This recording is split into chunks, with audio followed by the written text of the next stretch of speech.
All right, everybody. Good morning or afternoon, whichever one you decided to watch this video on. We are going to finish up the Aztecs today. We're going to find out what happened to them. Remember last time we talked about their religion and society and things like that. And so today we'll find out what happened to them when the Spanish came to the Americas, which we talked about a long time ago when we talked about the explorers. So, first, we are going to talk about their government. The Aztecs grew their empire in the same way that many other people did. They fought their neighbors and took them over. The Aztecs were so scary that most tribes didn't fight back, but instead just paid them their taxes and let them kind of surrender. These people wore other people's skins. We talked about that last time. And I wouldn't want to fight them either. So it probably was a good idea. Plus, it wasn't bad living under the Aztecs.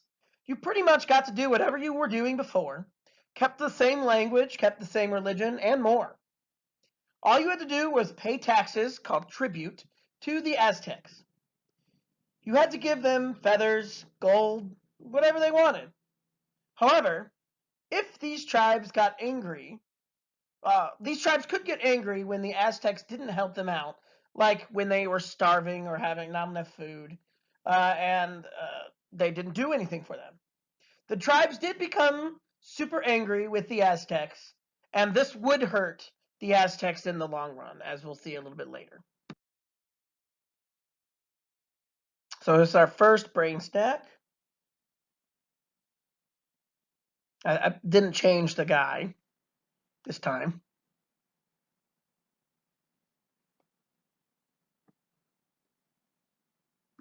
So this is just a quick check, see if you were paying attention last time. Did the people of Mexico use human sacrifices for all their gods? So let's say you said, yes, I agree.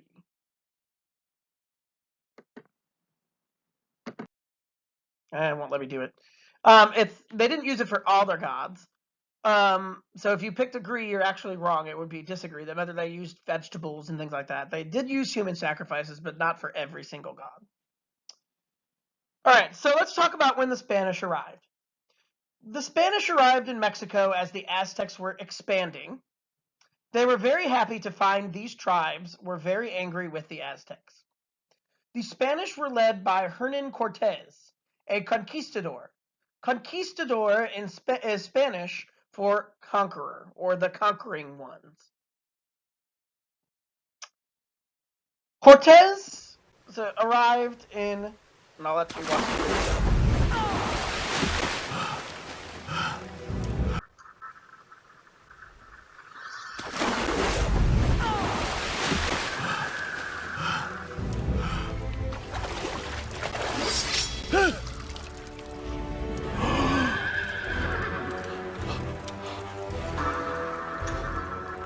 My lord.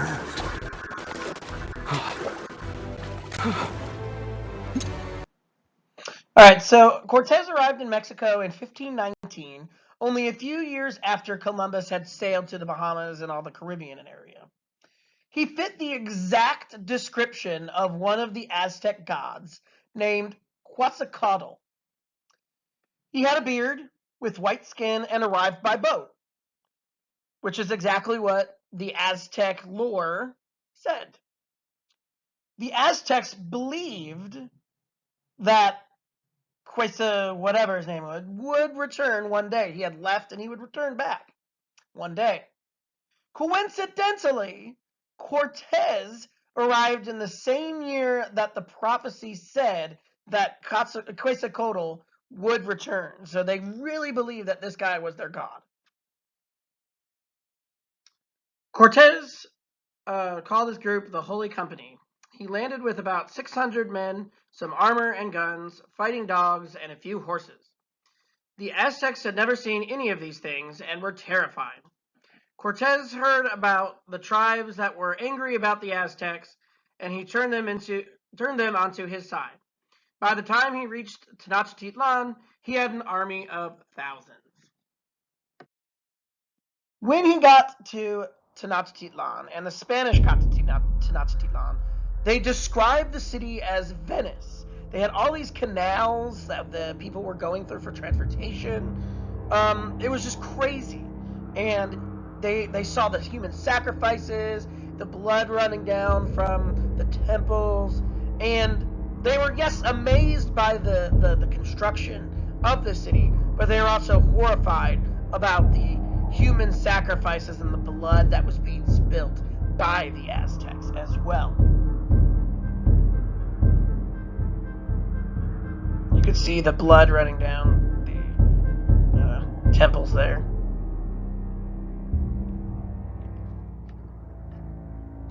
Alright, that's good.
And this is what's happening. So we're going to do a story time here.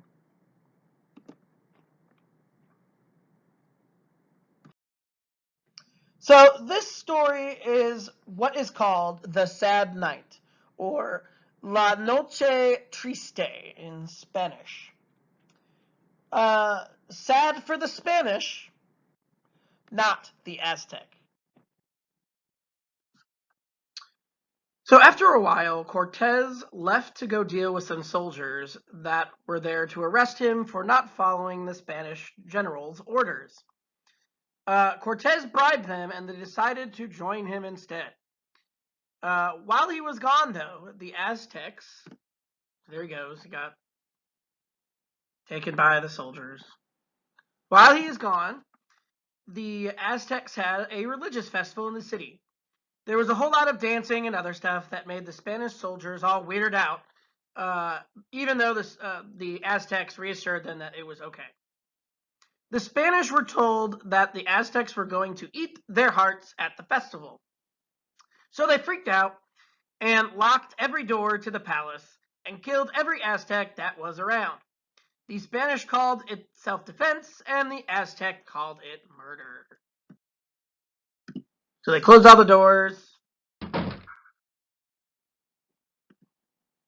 And there's Montezuma. When the Aztec warriors heard what had happened, they prepared themselves for battle. Cortez came back and noticed that the city was very silent. So here he comes. There you go. Very silent. He heard what happened from the soldiers and was scared.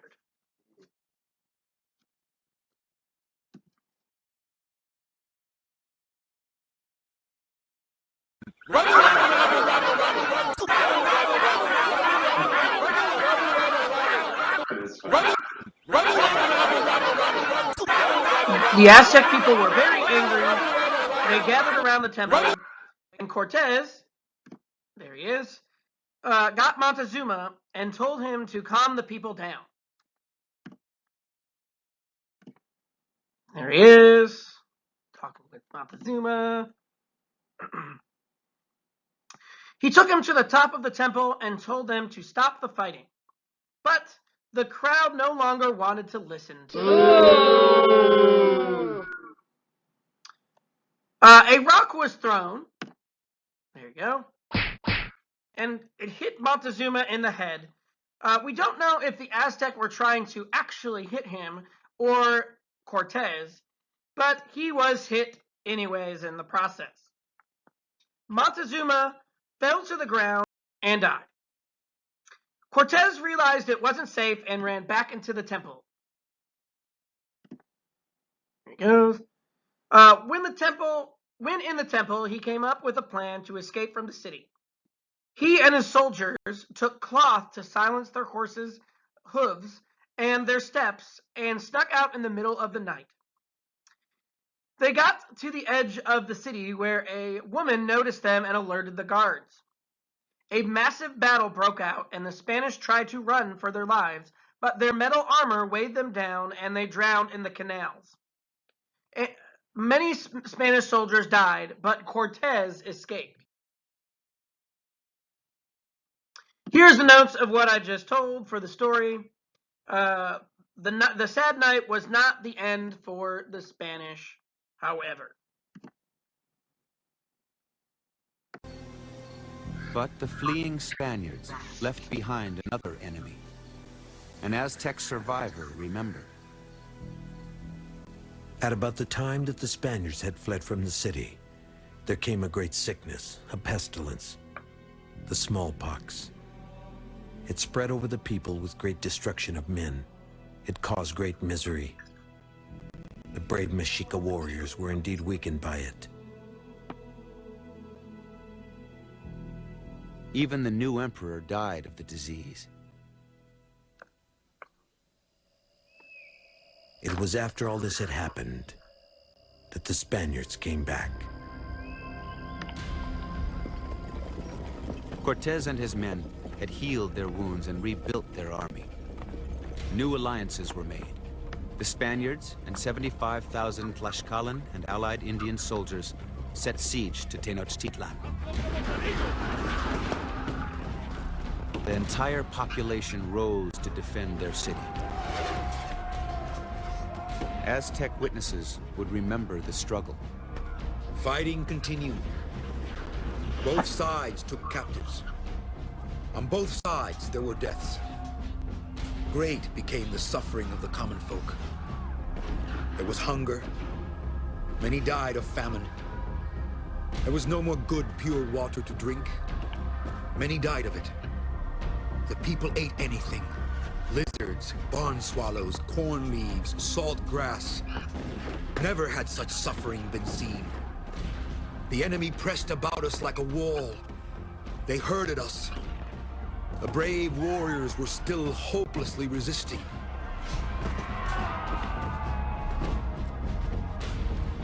After 2.5 long months, the Spaniards, with their overwhelming numbers, brought Tenochtitlan to its knees.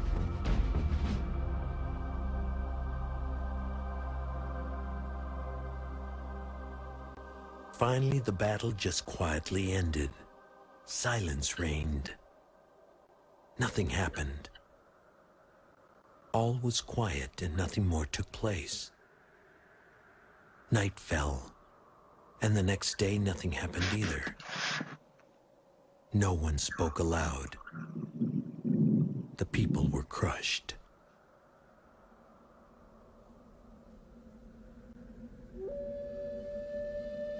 Great was the stench of the dead.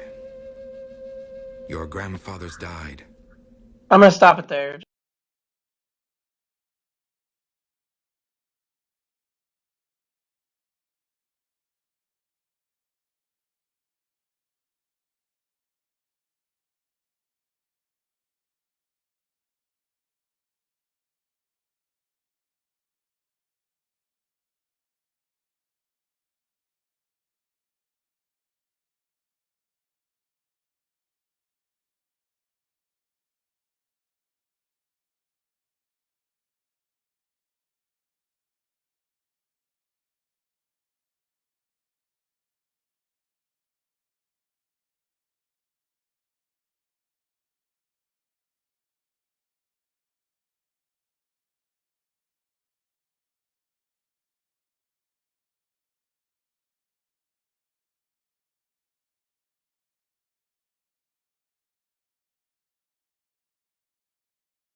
because it's pretty much it. So what's the end for them? Cortez returns, ready to destroy the Aztec. As you see, they did in about a couple months, and they did find that a disease that he introduced had killed them instead. Specifically, the disease was, as you heard, smallpox. The small amount of Aztec left tried to fight back, but Cortez had better technology, so he easily won and finished them all off. Okay. So we're going to do a bonus level here, real quick, about the Aztecs and one of their technologies that they had. So that was what happened to the Aztecs, is that the Cortez had taken them over the Spanish. So it seems that the Aztecs copied many of their traditions from the Maya, or perhaps from other Mexican tribes. Regardless, the Aztecs had many of the same things as the Mayas, like the ball game that we saw earlier. They even had a calendar similar to the Mayas called the Sunstone. I'm sure that you have seen this before, actually. I am sure of it, because it has been the background for almost the entire PowerPoint. But you may have seen it in other places as well. Things in it have been used in the Mexican peso and in Mexican art. Did you know that it was a calendar or at one point?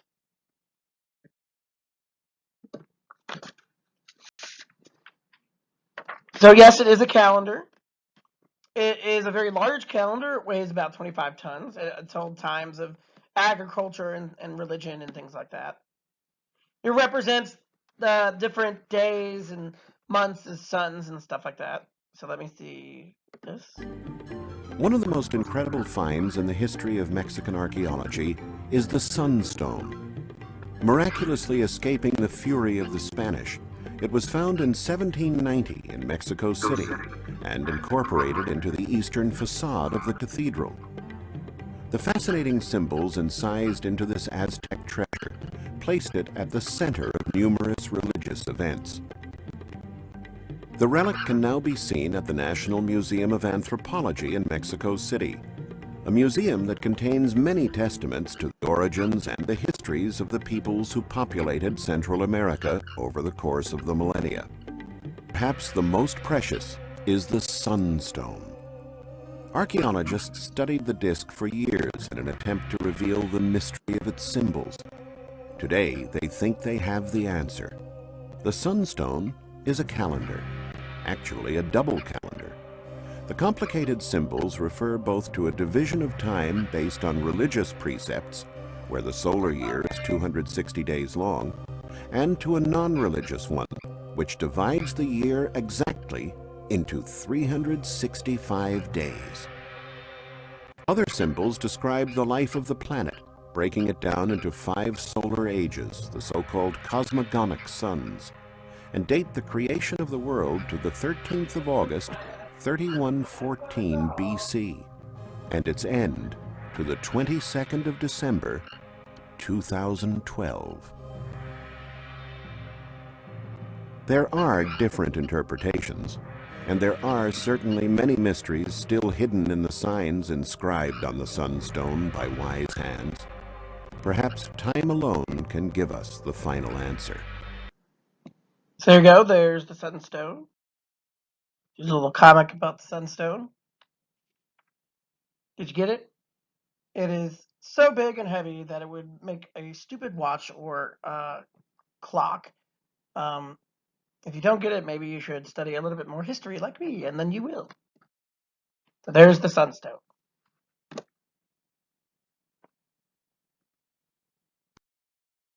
All right. What you're going to do now is the assignment that I want you guys to do in a form of a brain stack. It's pretty easy. It's actually really easy. So there's our guy.